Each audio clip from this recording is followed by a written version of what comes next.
Welcome back to the show, ladies and gentlemen. Yesterday we had a bit of a chaotic session in the House of Commons. The clash between the Commons Speaker, Lindsay Hoyle, and one of the SNP minions and members of Parliament, John Nicholson. All this started because when Nadine Dorries was Culture Secretary and she announced the privatisation of Channel 4, John Nicholson is on the select committee that scrutinises that department, DCMS, and so he had some issues with Nadine Dorries, and he wrote a letter to the Speaker of the Commons, Lindsay Hoyle. Now, these conversations traditionally tend to remain private, and that's the whole point of these complaints. Nadine Dorries is now left as a minister. She's no longer in government.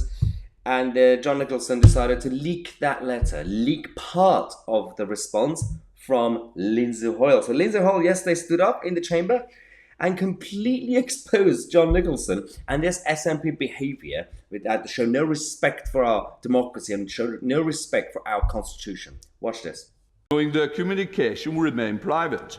Expect the same courtesy in my replies. The honourable member has seen fit to give a partial and biased account of my letter on Twitter, and I await his apology.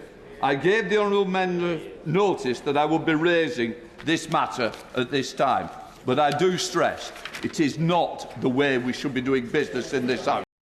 Now, this was the moment everybody, a normal person, expected John Nicholson to apologise, but he didn't. I deplore social media pylons against you or indeed anyone else. I've been on the receiving end of them and they are exceedingly unpleasant. But could I ask for guidance on what I and other members should tell their constituents about integrity in politics in this context? If someone misleads a committee, what should happen next? So he leaked part of the response, the letter, posted on social media, and his own members decided to attack Lindsay Hoyle. Then he said, oh, yeah, I'm not really happy about that. You posted it on social media exactly to get that reaction. And now you talk about integrity. This is what Lindsay Hoyle said. Can I just say, integrity is that, first of all, printing the letter, but only half the letter is not integrity. In fact, far from it. It misled the people of this country. It certainly put me in bad light with the people of this country. And I don't expect that to happen in an impartial speaker. So if that was an apology, I don't think it was very good.